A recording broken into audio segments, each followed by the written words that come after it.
Dr. Jospeh Zoellner from Eastman Chemicals in Kingsport, Tennessee. Dr.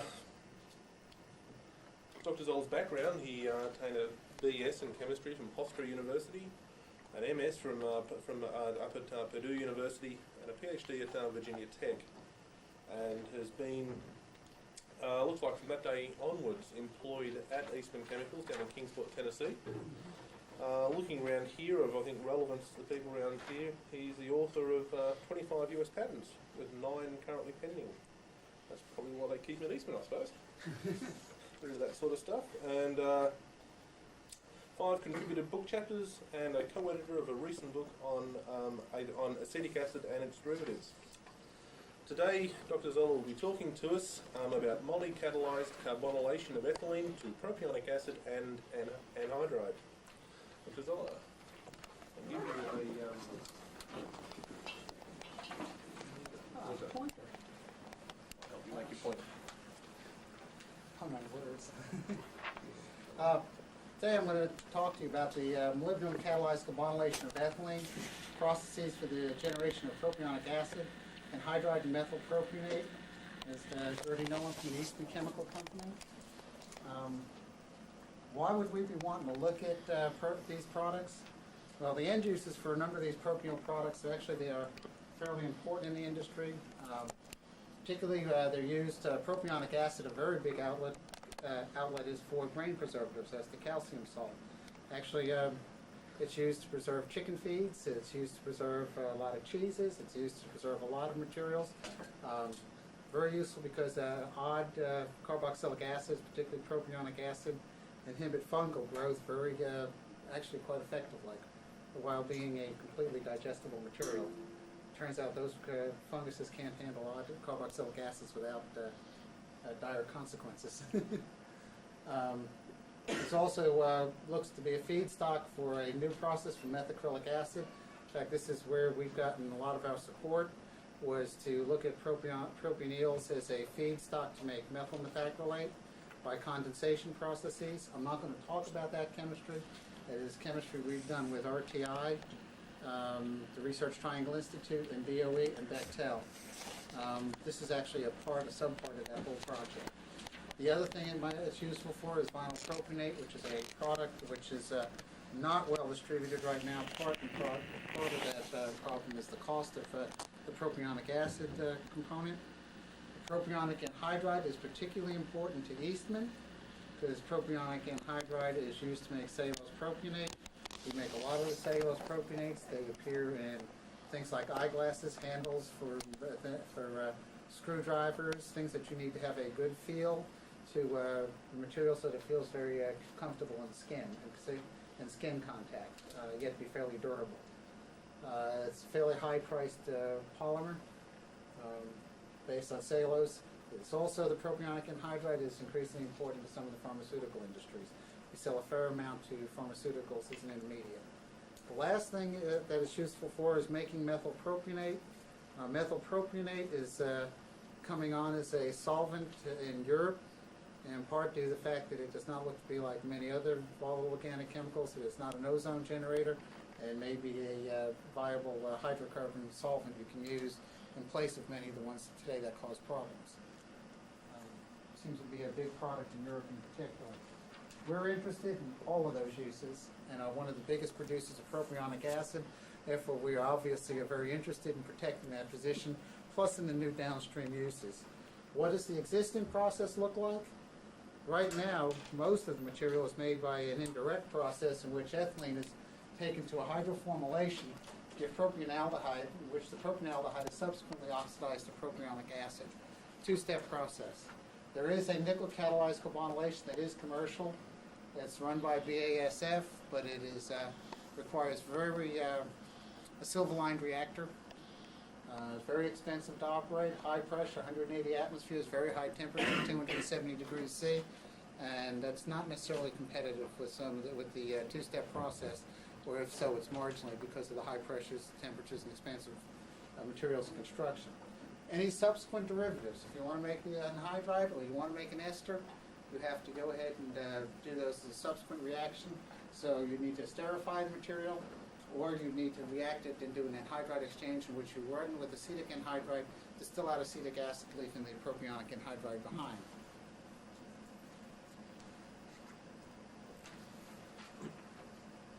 In principle, every one of those derivatives, and not just the propionic acid, but the anhydrides and the esters, should be derivable by a hydrocarboxylation, a direct process, one step. Unfortunately, so far, nobody's been able to master that on a commercial level, except in the case of the BASF, which is a high-pressure, high-temperature process. Besides the nickel catalyst that is used commercially today, there have been reports for rhodium, iridium, cobalt, and palladium all being effective catalysts for this reaction. Unfortunately, particularly in the cases of rhodium, iridium, and palladium, which are very effective catalysts for initially run reactions, they're very unstable when you try and do any isolation work. They tend to precipitate, form precipitates on the walls of the reactors. It can be very difficult to separate. There are some other further fundamental problems in actually applying this chemistry with rhodium, iridium, cobalt, palladium. These are also all very active methanol carbonylation catalysts. They also have some fundamental problems in their mechanism which limit the degree of which you can run an anhydride reaction, which make propionic anhydride. I want to show you those as an example, using the rhodium catalyst as an example.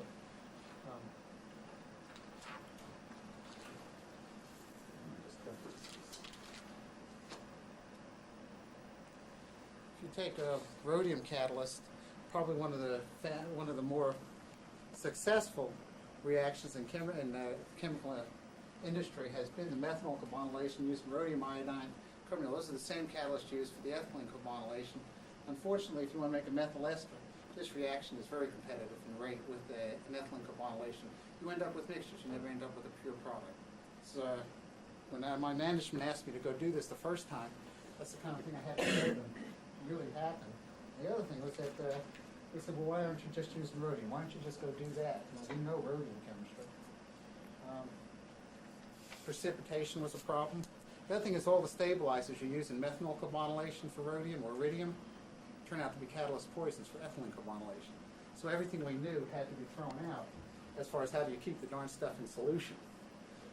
Even if when it works, for example, with the rhodium catalyst, there's a fundamental reason the thing stalls when you're trying to make the propionic anhydride. That was my first charge. Actually, was initially come up with a way to make propionic anhydride. We added the ethyl iodide. It is in equilibrium with HI and ethylene. HI reacts in these systems as the way that these things are initiated to make a rhodium hydride species. This rhodium hydride that then undergoes an ethylene insertion. This then reductively eliminates the acyl iodide. Unfortunately, when you want to react this with propionic acid, the reaction stalls. Why? The equilibrium favors this site substantially. What happens is one of the things you need to initiate the reaction, the HI, is consumed in the reaction. So one of your co-catalysts is being consumed continuously into a disfavorable equilibrium. This reaction runs like great guns for the first 10% conversion. Slows up between 10 and 20. Never reaches 30% conversion. In other words, you can't get it. It just stalls dead in the water because all the HI gets consumed. So we were faced with a very fundamental problem with all these other catalysts. None of them could access high conversions of the anhydride, which were necessary for a commercial process. Or nor could we make methyl esters using this process, because all of them wanted to make mixtures of acetic acid and propionic acid instead. Before you talked about the hydroformylation approach, You talk about hydroformylation, actually. Hmm? And talk about hydrocarboxylation. I understand, but you put up a slide where you have hydroformylation. You said you ruled it out because I wasn't clear why you'd rule it out, except for the fact that you didn't have to do a subsequent step. I mean, We that's didn't rule it out. been, Yeah, that's what we did. That's what's done now. That's what's done now. That is exactly what's done now. And it's a multi-step process to get to one derivative. In other words, to get to a propionic anhydride right now by the current preferred process requires 3 steps. What we were drawn to was some technology we owned, and we'd had a joint research project on carbonylation with Halcon. And Halcon had come up with a way of they claimed to improve the nickel catalyst. It had some reactions which involved in nickel, molybdenum or tungsten, some phosphonium or ammonium salts, and some alkyl iodides. They had a good mix of things in there. And yeah, if you lowered the pressures you needed to run the nickel catalyzed carbonylation down to actually some reasonable pressures and temperatures. We took a look at this thing, and as you'll find out as we go through this, the nickel turns out to be a very bad, a significant poison for the reaction as opposed to promoter. It turns out the molybdenum is the only thing active in this process under those temperatures and pressures. The nickel actually is a poison. What we did is we took, as we were looking through that, and that's sort of early on, I told someone, I said, find out what every metal's doing in there. I was one of my coworkers, and we're going to find out what that thing functions and how it functions. My coworker was rather amazed when it comes back in when she left the nickel out, the thing took off like a rocket. What we discovered as a good catalyst was that this molybdenum hexacarbonyl combination with a little hydrogen and its trace ethyl iodide and a small amount of an iodide salt, and this can vary, can be a lot of different iodide salts, although the nature of the iodide salt does affect the reaction rate, that we could carry out any one of those three reactions without getting the byproducts or the problems. We could make the methyl propionate directly, make the propionic acid directly, or make the propionic anhydride directly. There were some differences in how they behaved, actually almost the inverse of the way they behaved in the rhodium catalyzed cases.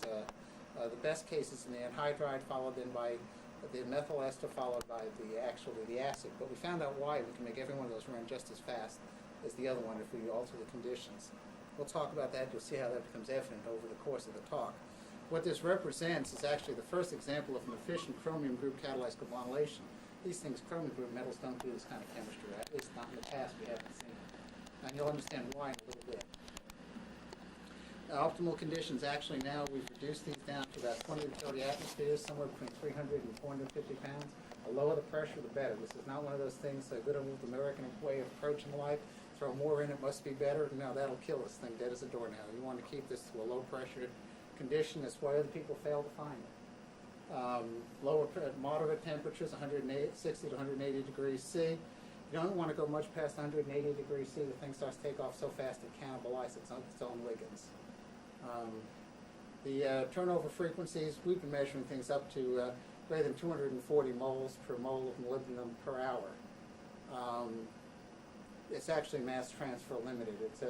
We can probably run this faster if we want to reduce the amount of molybdenum actually in there and just run it a little hotter and under some different conditions. It becomes rather readily a manipulable system.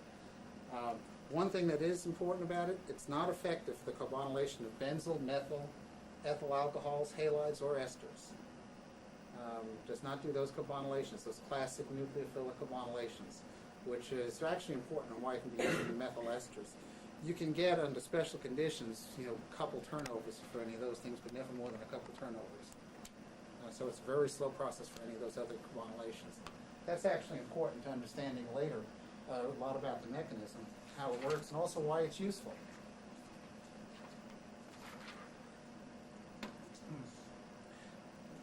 You need a little cup holder up on the side here. What I'd like to start to talk to you about here is to point out some differences on where we started when we first started running these things, on some differences in reactivity depending on that nucleophile. Remember I said we could add methanol and make it work, we could add water, or we could add the anhydride. They did behave a little differently. In the case of we're just going to show the anhydride in the acid process in this case, so it keeps things a little less cluttered.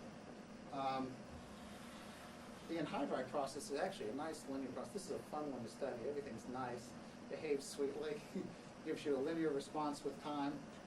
Unfortunately, the propionic acid accelerates as the reaction proceeds. This is actually run at about 15 degrees higher than this one. It starts if you've got a lot of water, and this is actually important in understanding something about the mechanism later. We start with a lot of water. Remember, these are done as batch autoclaves, so we end up with a high concentration of water at the start, low concentration at the end. As we're consuming the water, the reaction starts to accelerate. Water is an inhibitor for the process, so you need to keep that. In their initial practice, you need to keep that low. When we started to understand the mechanism, we found a way around that problem.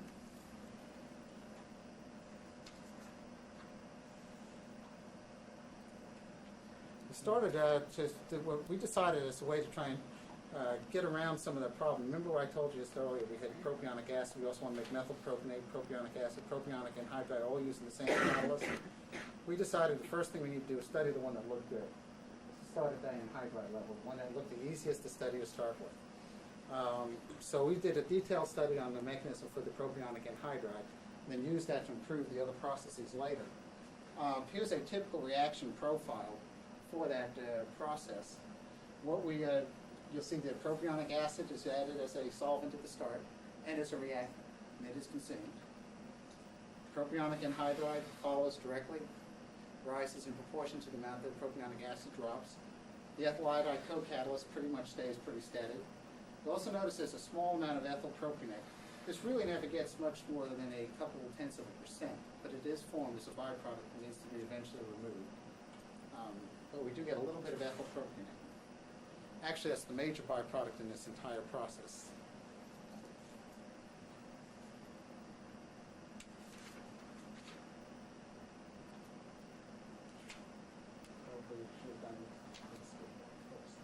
The other byproducts from this process, and these are in trace quantities. These actually vary depending on conditions. Sometimes you don't even find them under certain conditions, but we've sent most of these things down when we're down to a GC mass spec. And if we look for anything we can find as byproducts besides the ethyl propionate and desired products, the only things we find actually are a couple of species. You see an acetate of propionate is actually of that alcohol ketone, enol ester. See what this actually is actually, if you're doing making these propionyls, you'll see the same kind of chemistry with palladium. It's a second insertion in carbonylation. So in other words, that's when you've done it. If you don't cleave off the acyl group fast enough, it can do another ethylene insertion, which is followed quickly by a Cl insertion. That's just the ring close product from that reaction. And we also see some, if we run this thing with a lot of hydrogen, we start to see some propionaldehyde, some reduction. This is actually rare to see except in the very high hydrogen conditions.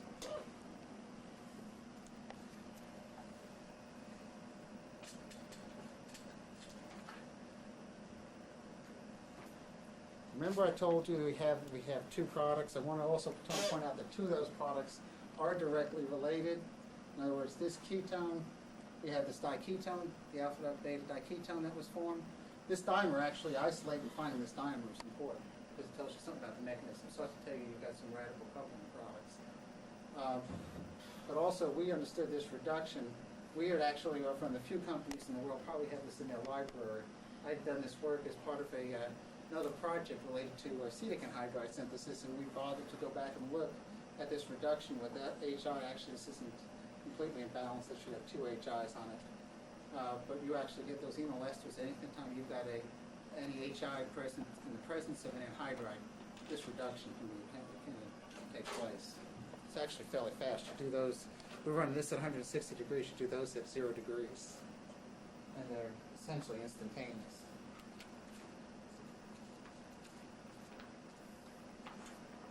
So also another point I want to show you here before we move on. We did compare each of the different chromium root metals and also different halides.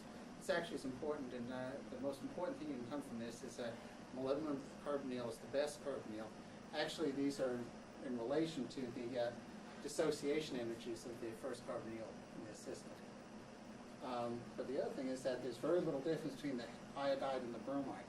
Actually, this can all be accounted for by the amount of ethyl bromide, when you put ethyl bromide in, that's volatilized versus the other. It's really just there's no real halide effect in here, which is fairly unique in carbonylation. Usually iodide works way better than bromide, and in this case it's no real difference. In fact, all the difference can be just based on the high volatility of the ethyl bromide. I'm going to ask you to remember that because that actually gets important later. When we approach these problems, we always do the same kind. You're starting to see actually what is the classic approach to doing catalysis, homogeneous catalysis at Eastman. Start with the reaction, you know where you start, pin down a starting point, look for all the byproducts, go back, find an infrared, find out what components are in there, what are your catalyst components, then do a detailed mechanistic study. And there, see what else you need to do. But we'll do this almost for every catalyst we ever develop. In this case, the molybdenum hexacarbonyl is actually the major component, but it is in equilibrium with the pentacarbonyl iodide anion. In the case for our base case, we used a butyl phosphonium iodide. That's where we started. as our first salt, and that has an equilibrium constant of 39. Under the pressures we're working on, that means still most of the materials in molybdenum hexacarbonyl. The funny thing is that if you work with some other salts, for example, sodium iodide, there's no detectable iodo-carbonyl, yet the rate is only only affected by a factor of 2, despite the fact that the amount of material as the iodo-carbonyl is vastly different between the two salts. You only end up with a factor of about 2 in the rate differences. So we don't think that's actually the active species. It's probably that this thing's going back and forth pretty rapidly. One thing that is important here, if you add ethyl iodide to this mixture, very slowly, and this is not a very fast reaction, but you start to see over an hour or two, most of the molybdenum, a bunch of the molybdenum, about 40% of it is converted to the oxidized form. In about an hour, if you treat it with hydrogen, in about an hour, it's all converted back. So there's an oxidation. One thing that's important here is there's a slow oxidation under our reaction conditions using ethyl iodide to generate a molybdenum 2 species, and yes, that is a heptacoordinate species. Molybdenum is one of the few metals will go heptacoordinate, and that's not a known compound. So you can isolate it. I have some of it in my refrigerator, although it's turning from yellow to green now, but it's been there a while. And that hydrogenation is, again, a little bit slow, but it is important. These actually are two reactions. These are 2 reaction components. It is important to remember that. So we can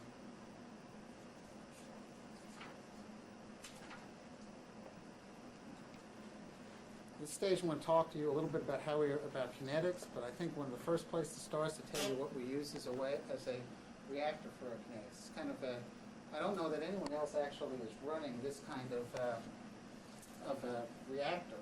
I haven't seen it. I don't know why people don't use it. We use what we do to run kinetics, particularly since you want to run. Remember, in this case, we've got ethylene. We've got a pretty big mixture of different gases. We've got ethylene, CO, hydrogen. If we just follow stoichiometry and I want to know something about a change in the partial pressure of one, we've got to be able to vary these things independently. Now, if you just seal an autoclave and keep feeding it a mixed gas, eventually you consume one over the other very quickly. And you end up with problems. So what we do is we use a purged liquid sampling autoclave. Since you can't use gas uptake if you want to, if you purge out your gases, we end up taking the GC samples, take liquid samples. So what we do here is we feed the gas actually through the stirrer. Okay, so it's coming out the bottom of the stirrer. I wrote this as one little stirrer, and actually it's got multiple veins up the top, running up the whole column. Keep agitation fast. And the gas is fed through that. We have a thermocouple for temperature control. The thing is jacketed in a heater, of course. But we then set a what we call high pressure condenser on here. Kind of a thing you would do if you actually were in industry. You think about what you do to trap things. You run them under high pressure. Why not do it on an autoclave? And we then put in a flow controller, which allows you to set the flow rate through there. It sets it at about 3 moles per hour, so that we keep purging the head pretty rapidly on these reactors. And you can adjust that to match what kind of headspace, so you can change this out in reality, we're running about every 20 to 30 minutes. We're exchanging the entire gas volume at the top of the reactor. This is then cooled to minus 10 degrees to drop back anything that's can be condensed under those temperature conditions. And very little actually leaves the reactor except the gases then. The thermocouple, we have a thermocouple placed for sampling, and lastly, this is goes through a loop. We have 2 valves on it. This is chilled to 0 degrees to trap. You open this valve under pressure, it will fill this line. Then you close the valve. You can open this one, most of it will spit out. You then take nitrogen to get the rest out that's left behind in pressure. And you can actually do this, and that actually cleans out that line for the next sample. So it's a nice way to run those. We actually take samples then every 20 minutes during the course of a reaction. What's the reaction mixture? Are you using propionic acid? I'll show you that. That's the next slide. In other words, how do you get a liquid phase if you're putting gases in? Boy, that's great anticipation. What we fill the reactor with is as a base conditions for our kinetics. And we're going to change a number of these variables with the exception of the propionic acid solvent reactor. That one's going to stay pretty much the same. But the ethyl iodide is added, the propionic acid, and those are the proportions. We have a solid catalyst which we hold on the side and add just before we start the reaction. The reaction is around 160 degrees. The first base conditions were 55 atmospheres. As I'll tell you, we learned that you need to go low at pressures, get better reaction rates. With a gas composition that's 5% hydrogen, 50% ethylene, 45% CO. That's our starting base conditions. And we run this thing, that's where we start from. These are liquid components, and we start bubbling. Actually, we heat this thing up under the CO hydrogen, no ethylene. If you heat it up under ethylene and bring it up to temperature under ethylene, the reaction's almost over before you can get everything leveled out. So we don't add one component when we run the reaction. We don't add the ethylene until we're ready to start. Every one of our reactions has about a 15 to 20 minute time before it starts up. That's actually the time it takes to exchange the headspace out, so that we end up having the ethylene in there. To initiate the reactions, instead of having under hydrogen CO, we open the purge, start the purge, and then introduce this reaction, this feed mixture. Now you're consuming your solvent. Yeah, but you're forming another product, and yet it doesn't affect the yeah, exactly. Okay. And Best those thing you can do in catalysts are industry- soluble in that acid and the ester. And then anhydride and Or the the ester. anhydride, okay. Yep. The best thing you can ever do in industry is have your solvent be one of your reactants or your product.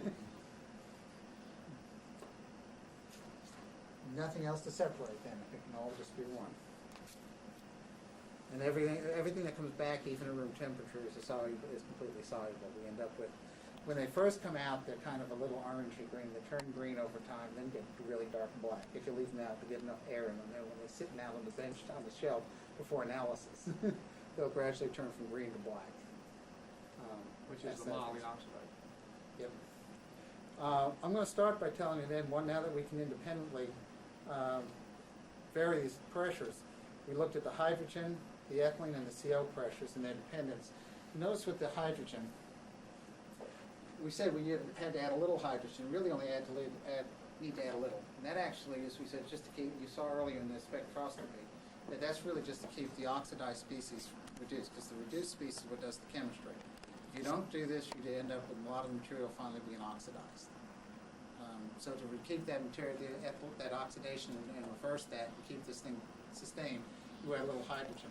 One reason this thing still runs, even without hydrogen, it doesn't oxidize completely, is that actually this isn't active enough. You start generating some hydrogen. If you don't put some in, you start generating some. You also generate a little bit of CO2. You don't get any CO2. There's only traces at most of CO2 if you don't have hydrogen in there. If you leave it out, you start to generate some and get hydrogen out anyway.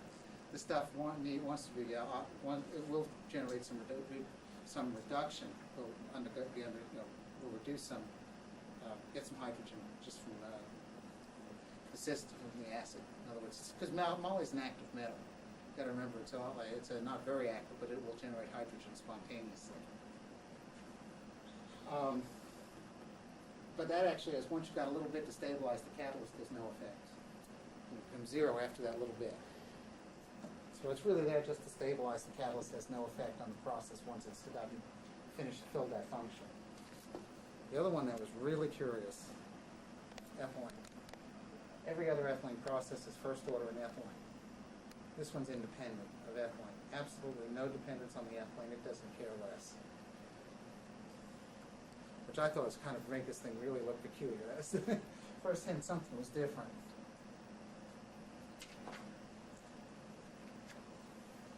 Lastly, the other component is really neat. This actually turns out to be somewhat greater than first order inverse dependence in CO. Higher the pressure, the worse it gets. There are 3 or 4 examples of people talking about trying molybdenum carbonylations and saying it doesn't work. We found 3 or 4 in the literature and a few patent examples, and they quote it doesn't work. You want to know why they say it doesn't work? Every one of them starts out here as the first lowest pressure. They all start out there at 2,000 pounds. At the first, at 4,000 pounds is the pressures they're operating. At that point, this catalyst is dead as a doornail.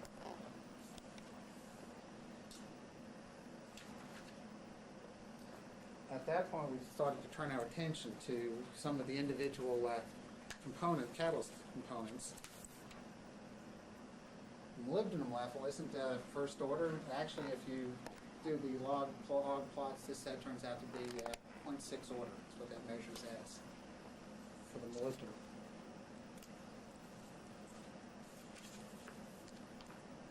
ethyl iodide is actually somewhat complex order. If you know something much about enzyme kinetics, this looks like an enzyme reaching saturation. Unless you put in some more ethyl iodide. Actually, if you're a homogeneous catalysis person, all the work done by the folks in the enzymes is really useful to know because the kinetics look the same a lot of times.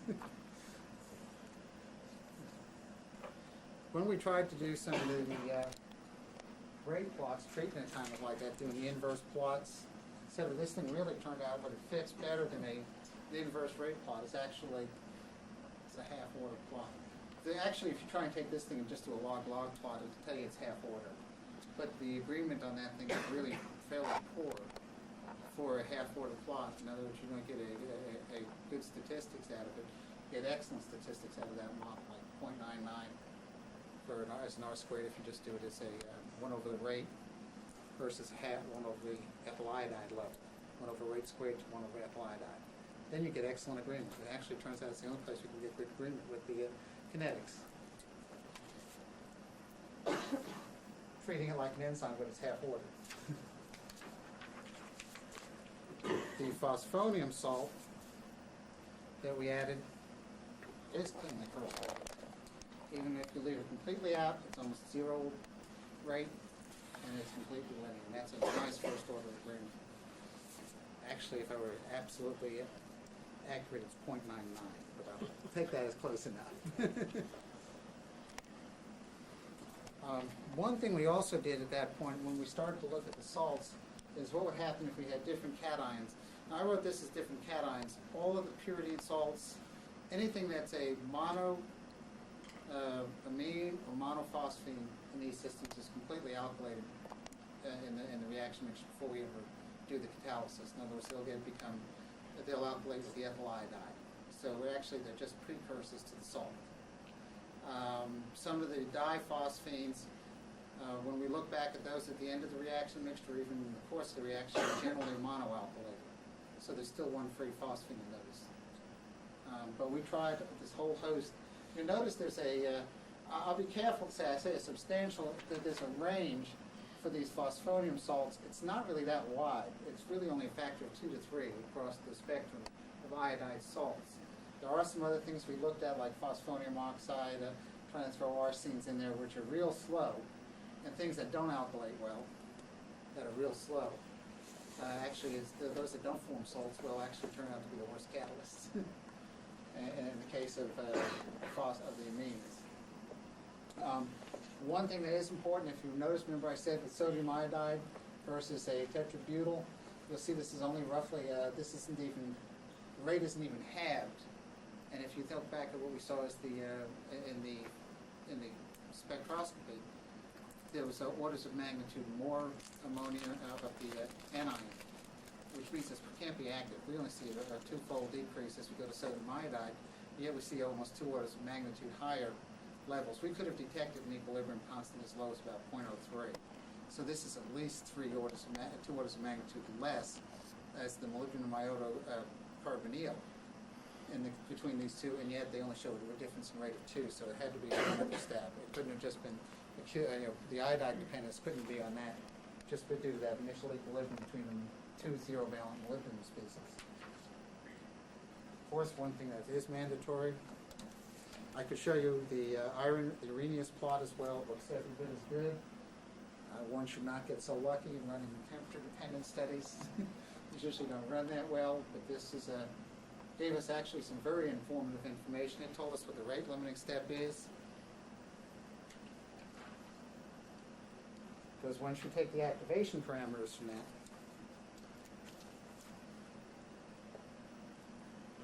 the energy of activation is somewhere around 38 to 39 kcals per mole. It's going to be a dissociative process is the rate limiting step because it's got a very high delta S of activation and positive. That implies dissociative process. Turns out the literature, the latest estimation of that bond energy for the dissociation of the molybdenum hexacarbonyl to molybdenum pentacarbonyl, it's about 40 kcals per mole. Funny thing is, molybdenum actually, of the chromium group metals, has the lowest energy of dissociation. Probably explains why it's the fastest. But that's an actually pretty darn good agreement. The other thing that's interesting is this is also an agreement with the dissociative process, just that difference in those two energies.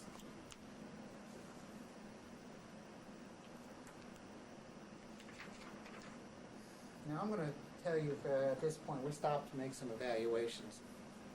And before I put up I'll put up the next plot. I'll tell you why we did this. At this stage, we were faced with, at least initial kinetics told us the molybdenum was half order. The iodide looked to be about half order. Had a first order in iodide, and we had this complex greater than an inverse first order in CO. We also had in our hands a series of byproducts that looked to be coupled, acyl coupled products. All this kind of thing, the kind of things that half-order kinetics, all started to tell us, well, gosh, maybe we know this doesn't look to be doing the nucleophilic processes. We can't do methanol carbonylation with it, at least not effectively, only in traces. Same with benzyl. This must have another process. Maybe it's free radical. Half-order kinetics, a free radical process is usually a half, 1, or 1.5 order in the components, depending on how the termination occurs in the relationship to what the initiation to the initiators. This kind of told us these half-order reaction rates, the coupled products. Let's look and see if we've got a reaction maybe that's free radical. First thing, let's throw in a free radical inhibitor into the process and see what it does. And darn, the first thing that happens, you throw in duraquinone, reaction drops to a third. Duraquinone's a very good scavenger. The thing that tells you that the molybdenum carbonyl is a good scavenger is that it can even compete with it. Which is kind of interesting, but it really suppresses the rate. We went back to see if the duraquinone was a oxidant for the molybdenum. We did run the high-pressure infrared. We put the duraquinone in there. Doesn't know that it ever existed. You see these new carbonyls for duraquinone show up in nothing else. You know the molybdenum is not oxidized by duraquinone. That's important, because that tells you that's one indication that this is a free radical process. In fact, one thing we then went back to do is we started to look at what happens if other metals were added in here to compete with it. These are classic because these are corrosion metals in most reactors. Plus, this was our initial place where we started. We noticed that actually the duraquinone drops the rate significantly. Nickel's is a poison. Iron's a poison. Tin's a killer. All those things compete for any free radicals that may be in it that the moly needs. And it probably is not just moly, but it's probably actually coming from competition. At this stage, we actually put down on a piece of paper. I'll tell you before, I had so much trouble coming up with a mechanism initially that agreed with everything. This is where I actually started trying to put it together. I started to put up a summary sheet. What do I know? Because apparently I don't know any organometallic chemistry. None of my mechanisms are working. Nothing fits the kinetics. Where am I starting? I knew that I had, as the predominant species, the molybdenum hexacarbonyl. I knew it was oxidized by ethyl iodide, and I knew it could be regenerated by hydrogen. Those are things I know. The CO dissociation from molybdenum hexacarbonyl is probably rate limiting. I mean, our energy dissociation said that's what's rate limiting. I have a likely free radical because I have these coupled products. I have inhibition by duraquinone. I have nearly half-order kinetics in both the moly and the ethyl iodide. We went back at this point. We actually can add the fact we do get EPR signals when we mix these things together. What we don't know is what that species is yet. And that's why I haven't talked about it. We have had some trouble characterizing species. You try and take moly, which is 5/2 spin, and start characterizing materials from EPR with those. There's signals everywhere. It just wants to be. They're all over the place. So it's we've had some trouble with characterizing. We're still working on that. That's the one piece of work that is still ongoing here is characterizing those radical species. The other thing we knew is this thing had other than olefins, we can use higher olefins, except it's not selective. This actually, it's almost distributes right on the chain, exactly to the carbon number on the chain. In other words, if there's for example, pentene will give a 2 to 2 to 1 mixture of 1, 2, and 3 substitution. You can use 2 pentene and it gives you the same mixture, almost, as starting with 1 pentene. This thing's a very fast olefin isomerization catalyst. But the one thing it doesn't do is it doesn't do nucleophilic displacements. You can't do it on benzyl bromides. You can't do it on methyl iodide. Chances are this thing can't be following those classic mechanisms. It has to be somewhere in there is probably more likely to be classic olefin, a hydride type process, and it's got to be in there someplace, but we don't know where yet.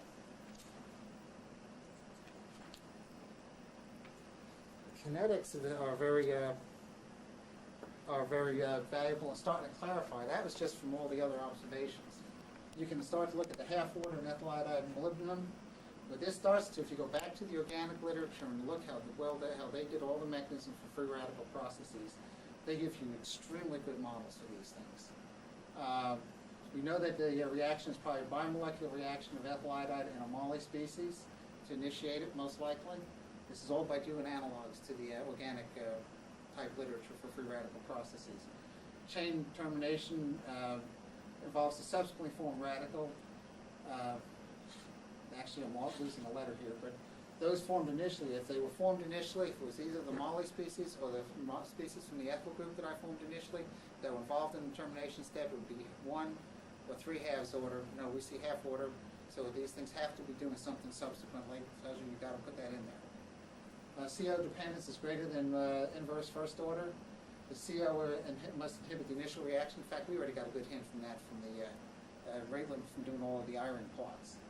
But it must also be involved in chain propagation, because somewhere downstream it has to be involved. If we're getting the greater than first order, it has to be involved in one of the propagation steps too, a CO dissociation. And we also believe that it's likely that the species generated from CO in the propagation actually has to be the one involved in that. If you look at those kinetics, most of those models also would mean that has to be involved in termination. So it's starting to already start to assemble pieces to your mechanism. We're coming from analogy to the organic literature. You know it's first order in iodide. It means the iodide, since we already know these two pieces, the iodide must be involved in a product generation step, likely competitive with the CO based on CO kinetics. So it's probably competitive with that. And if that would be important to the kinetics. I have a stack, by the way, of paper this thick of trying mechanisms that I just threw out. Zero order in ethylene. Ethylene insertion, therefore, must lie outside the sequence between the initiation and the first product generating steps. In other words, in the propagation, you have to kick out whatever forms your final product before ethylene insertion occurs. It's got to happen after that, because after that, anything that happens after that, kinetics can never show up in that.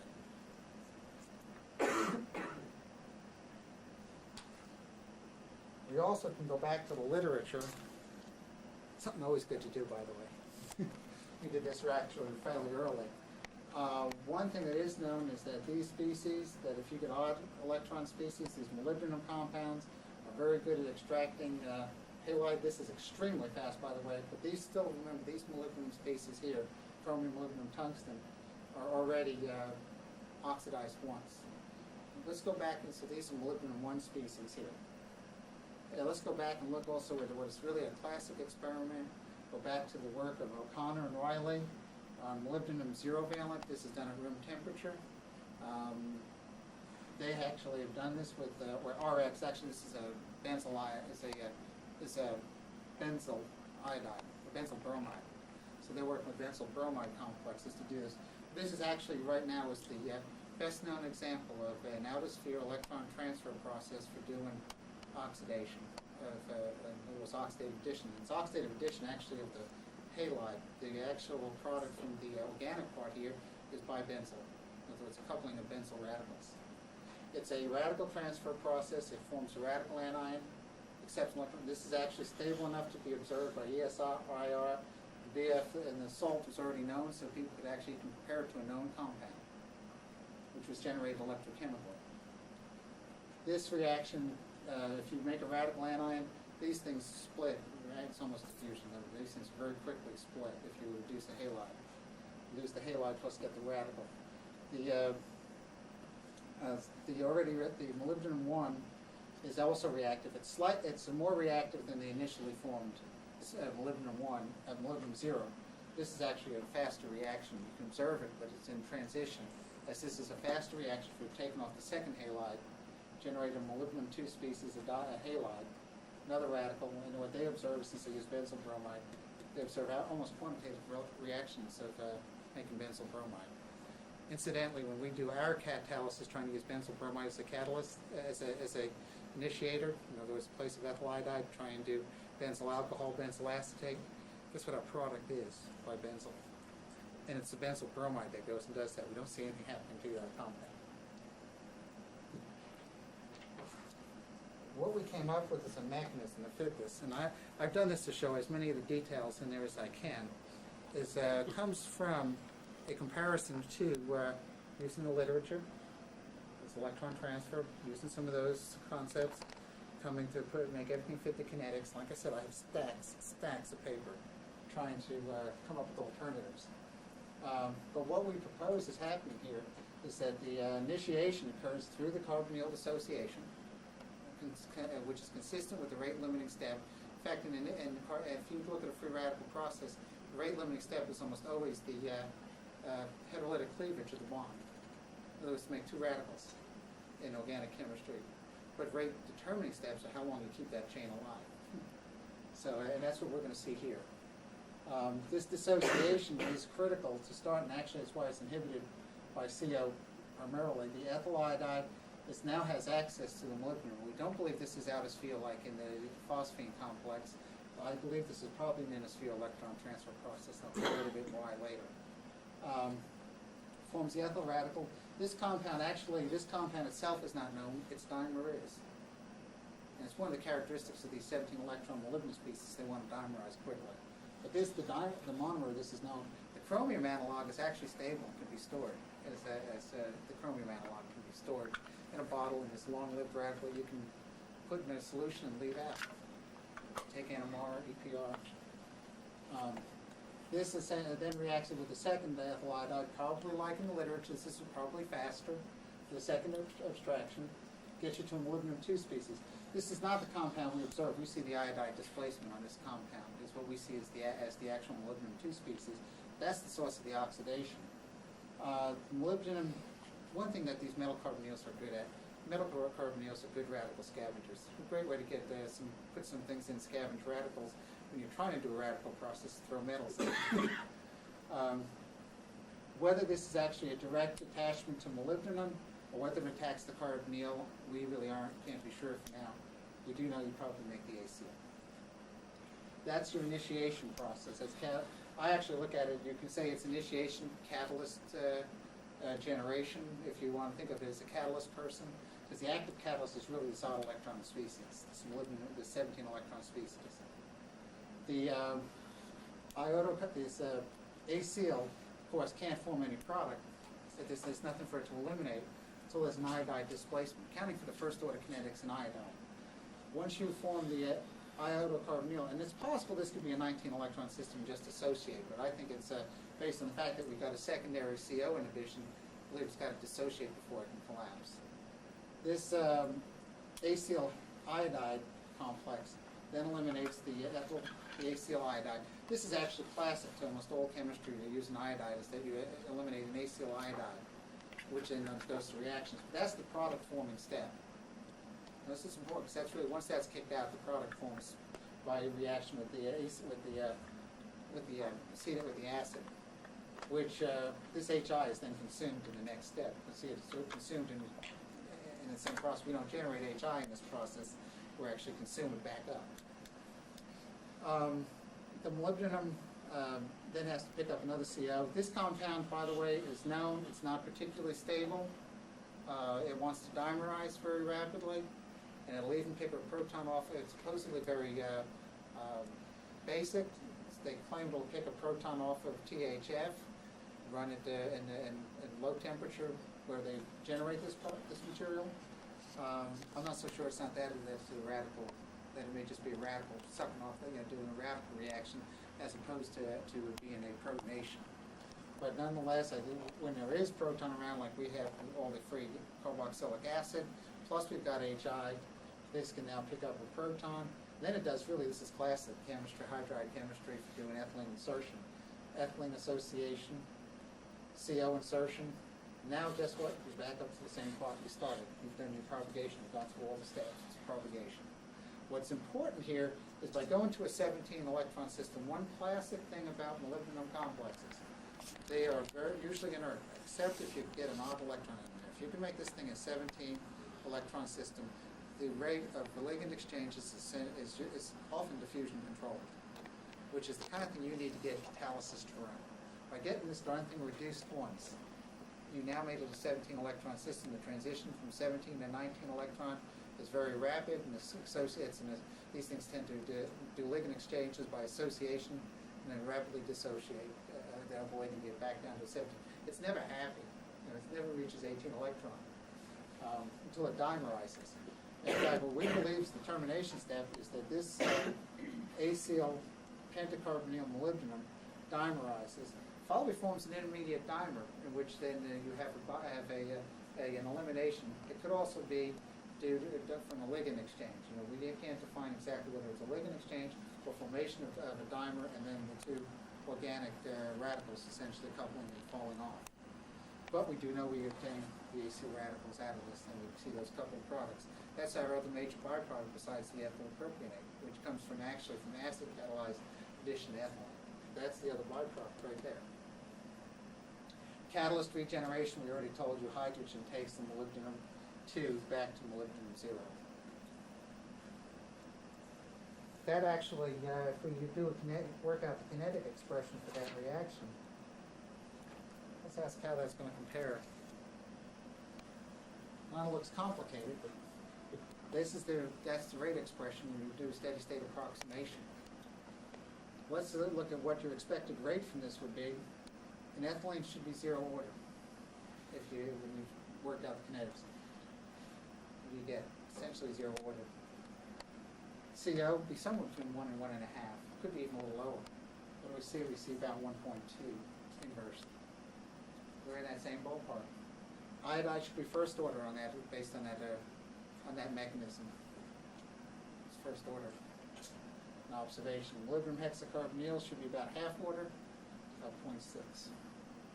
CO should be complex and fit a half order, inverse half order. What do we say it fit before? Inverse half order. So in other words, we have something that finally fit the Bloom kinetics. After a lot of pages of writing.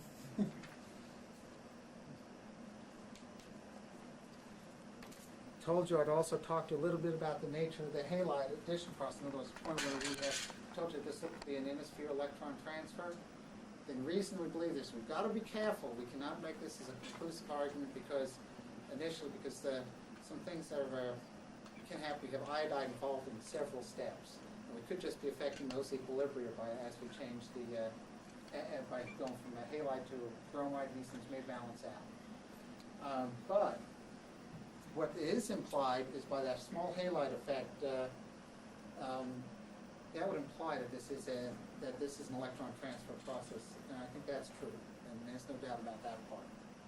And the historical precedent. The reason we believe it's in a sphere is that it's a rate-limiting CO dissociation. In other words, you've got to open up a position for it to get to. The other thing is water and methanol at high concentrations inhibit. And I think that explains why we saw some of this initial inhibition by large amounts of water and methanol when we wanted to start these reactions up. They're competing with ethyl iodide for that vacant coordination site. They're blocking it. They're small enough to get in there. If you make big bulky things, they don't affect it the same way, but if you want to get into that vacant site, something like water and methanol is going to bind it. They're pretty good ligands. They probably are very effective at blocking. That's why it's slow at first until you start consuming them. And why as they get consumed, the reaction takes off. The kind of question you'd ask is, given all of these things that I've just told you, I've told you it's being an inner-sphere electron transfer process. I've told you that it looks to be an electron transfer process a factor of almost 3 as you add N and P or sulfolane. Ammonium, almost a factor. Actually, this is the limit to almost what we can measure. One thing I didn't mention, the reason we're running these reactions at the slow rates we can run these at a lot faster than 2 moles per liter hour. Always could. We're using these slow rates so we can measure changes in kinetics. We have a problem with mass transfer once we get up over about 5 to somewhere in the range of 5 to 6 moles per liter hour on these rates. You start to have to count for how fast is ethylene and CO being transferred in solution. Get up near 7 or 8, the catalyst will die because it'll cannibalize its own carbonyl ligands because it can't dissolve CO fast enough. So we are mass transfer limited. I always had to leave a little buffer so if we saw a rate acceleration, we run into mass transfer limited regimes. This gets you pretty darn close. So you see that this gives almost a 5-fold rate enhancement with the ammonium salt. Sodium iodide, almost 2.5, almost 3. Pyridinium, a little less. But the real important one is, remember we were trying to figure out how to get around the problems of the methanol and water. Take a look at the one we do with the water to make the acid process. Initially, we were running this at 175 degrees to get these rates that really crawl compared to most of the anhydride work. When we tried to run this reaction in water, the first time at 175 degrees with the same concentrations, we couldn't run the reaction. This thing was up near 5 or 6 moles per liter hour, and the catalyst was all over the side of the reactor. It cannibalized its liquids. It had gone too fast. We cooled it back down to 160 degrees and ran it again. At this point, it's running about 2.2 moles per liter hour. If we run it at 160 degrees in the prior work, we can estimate that the rate was less than, because we can't measure much, we don't get much happening. But it was less than 0.1 moles per liter hour at 160 degrees prior to the addition of the NMP.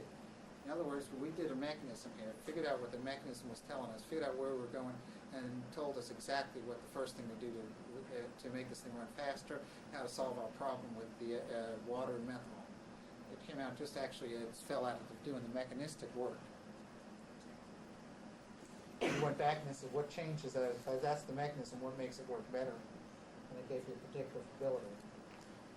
One thing I also wanted to tell you that tells us that this thing's probably a free radical process is something else we did, and this may have more significance here than many other places in my talk.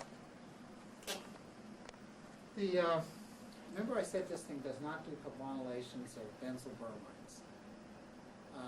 We looked at all kinds of benzyl alcohol, benzyl acetate. We did the benzyl bromide. And one of the things that you do is you run the whole spectrum. You run also benzyl ether. Dibenzyl ether, when we ran it, didn't give the predicted products. Notice the carbonylation product, we only see about 3%. Not very effective. But what you do see instead is benzaldehyde and toluenes, the major products, plus bibenzyl. At 106 degrees, by the way, the CO was done as historical. You put nitrogen in there. Actually, the yield of the benzaldehyde drops a little bit, but not a lot. You get about the same reaction under nitrogen as you do in the presence of CO. Which is kind of interesting. But your selectivities there are primarily to toluene and benzaldehyde, not to a carbonylation product. What we think is happening here again, this is actually can be predicted if we'd have known ahead of time that this was a free radical process. We did this early on and said, what the heck's going on? Once you look at the literature, go back, now he reported that molybdenum hexacarbonyl will do these kind of those reactions. Connor and Riley reported that, but that they work at very high temperatures and he wasn't going to look at it anymore. Just that they would oxidize with benzyl bromide. So we think what's happening here is we've got that same analog, the molybdenum hexacarbonyl reacts with the benzyl halide in the presence of an iodide, gives you the two phenyl radicals, same kind of thing we had as initiation before us. Just we've substituted a benzyl for the ethyl iodide. Probably works a little faster. And then in propagation, that benzyl radical that we've generated by using the molybdenum, just view the molybdenum as a dissolving metal reduction, really, reacts with benzyl ether, and this is actually a known process. It extracts this hydrogen because this is a more stable radical to form the toluene. This then undergoes hydrolytic cleavage to reform benzyl radical and benzaldehyde. It's just the electron termination is the two benzyl radicals coupling with each other. The significance is actually, if you look in the literature, DOE's used this as a model for coal liquefaction. Also the phenethyl ethers, this was discovered by us by accident, but it turns out it's a good model. But remember, these molybdenum sulfides are functioning at 300, 450 degrees. These are functioning at 160. And it may give us some implications to what the mechanisms are that are going on in those processes. It was an accident.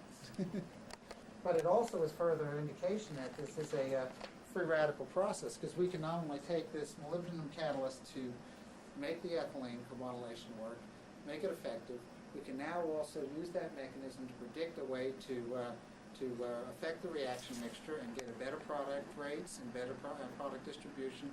And on top of that, the last thing we can do is we can use it to explain other results that were unexplained prior to this time, to the benzyl ether fragmentation. So I think in many ways, this thing now is becoming predictive for some observations we made before or others have made. In conclusion, what I'd like to say is I think we've done here is we've elucidated the mechanism for unique and very active movement-based olefin carbonylation catalysts. Actually, I think this is the first time we've seen, and it's actually, I've had a couple of requests for people to include this in organometallic courses as you have to consider other mechanisms, particularly when the kinetics won't agree. It's showing up at Stanford's course, by the way. Proceeds via a unique radical process. It operates under the mildest temperatures and pressures today. Actually, that's a truth. This thing, because once we found that we had to go to low pressure, we were getting down to pressures that were lower than other people needed. And one of the reasons is that we're not ethylene dependent. Not being ethylene dependent, that's what always slowed everyone else's reaction rate. They had to have high ethylene pressures. We can take this thing wants to go to the lowest pressure until the point that the catalyst becomes unstable. Mostly because of mass transfer, it consumes its own ligands.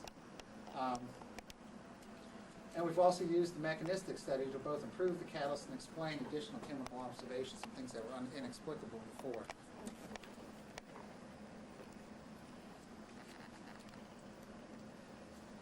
Now comes the time to thank everybody.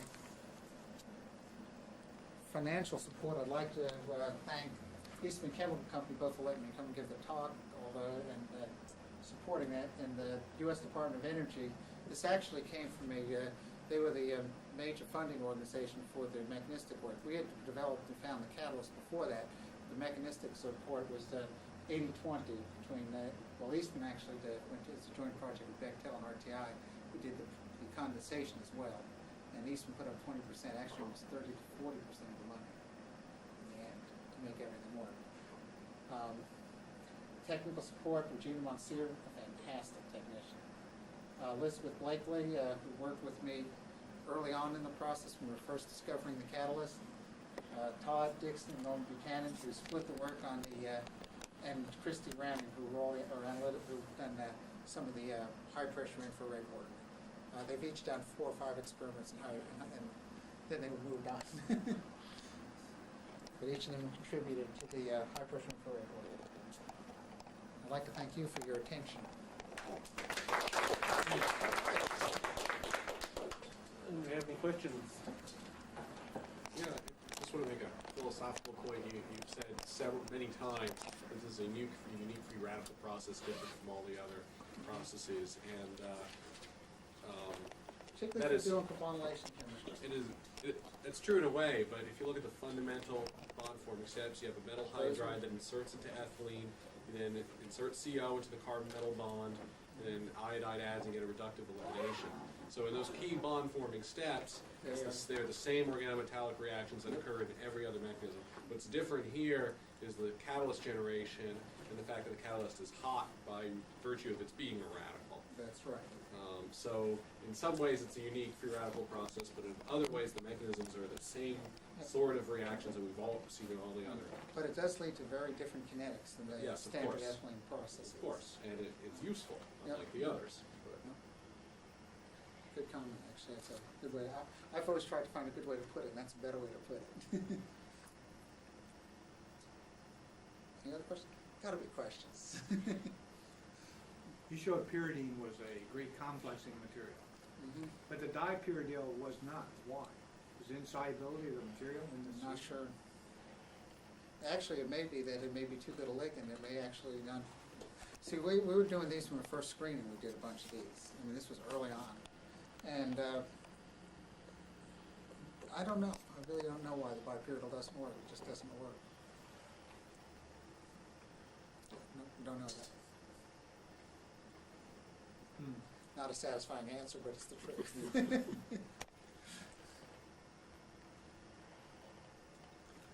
I just, going back to the beginning of your talk, I asked a question. I guess I didn't make myself clear.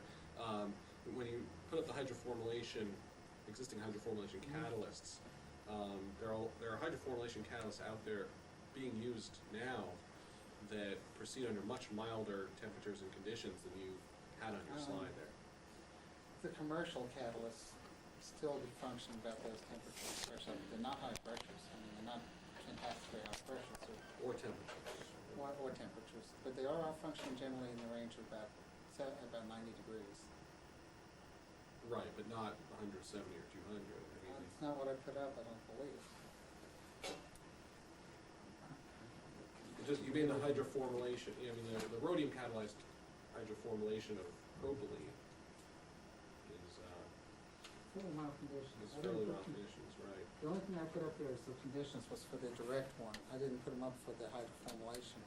Those only refer to the nickel catalyzed process, which is a direct hydrocarboxylation. Oh, That's the okay, nickel okay, okay. process. Right, right, yeah. No, Yes, those of course, the fact that you hydroformylation- have to do subsequent steps hurts, but, Yes. it is a viable route. Mhm. if you- if you But it have is a this. three-step process still, and I won't tell you how much, but there are cost advantages to this process all the way through for any one of those derivatives. The propionic acid difference is not enough to warrant for the volume, since it's a smaller volume. If it's a bigger volume chemical, might warrant it, but we wouldn't. It turns out we do estimate the cost of research and it matched the cost of savings. So you don't go to a new process when the two match. You have to have more than that. Isn't But for the nickel anhydride, if we ever decide we're gonna change something, that's a place we would seriously consider doing. Isn't nickel carbonyl a volatile material, highly Yes. toxic? How do Yes. you control that anyway? The nickel carbonyl, or the molybdenum carbonyl? The which nickel, well, the molybdenum isn't that volatile, right? No, Right. and there are ways to even control that because it's so low. I mean, it has a sublimation point, I believe, somewhere around 170 or something. It does sublime in these systems. There are things you can do to prevent it too. But the nickel carbonyl it's a bear. When they go to do the distillation, of course, the one thing to remember is nickel carbonyl is also fairly reactive. And when they start to do the distillations, you primarily get the nickel propionate in solution when they start to do the distillation. Those temperature pressures doesn't last long. I have one other question. You mentioned methyl propionate being used as a solvent. Does it have any advantages over ethyl acetate? Not really. Not really, okay. Because ethyl acetate is just great alcohol. The, not that I know of, let's put it that way, not that I know of. It's, it may be, I should be careful about that. It may be photochemically, there may be a difference in the photochemical reactivity. And that's important when you're putting solvents that are being evaporated into air. You need them to be washed out of the air and then biodegraded versus photodegraded. Photodegraded organic compounds generate ozone and therefore cause the problems that we have at ozone at terrestrial, I'll call them at terrestrial levels, at the lower levels. You want ozone high, you don't want it low. But that causes ozone problems and ozone excursions if you get too much organics in the air. And the ethyl acetate may be photoreactive with the extra ethyl group on it, with the extra carbon, with that extra carbon in the ester. And that may be why they're pushing it hard in Europe. That's primarily, the methyl propionate right now is primarily a European desire and a move in Europe than it is in the US. Shell's pushing it big time. Just announced a plan for it. If there's no other questions, I'll thank Dr. Zoellner again for his presentation. Or they can go too fast or too slow at any point. And with the police, the driving back should be the same way. No. Mechanism. Actually, what got me is is in Tennessee I saw all the cops, Oh. not in Kentucky.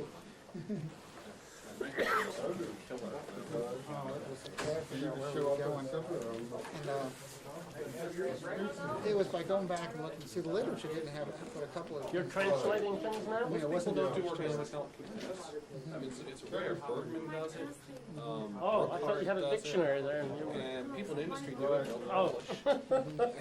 Your father finally That's caught really you, about right? it. So, you know, people just, I mean, if anyone had not done the kinetics, or the rate dependencies, and just needed to draw a mechanism, I mean, it would have made a molybdenum hydride, which inserted into the ethylene, carbonylated, And you and can bet I did that displaced. first. Sure, it makes sense.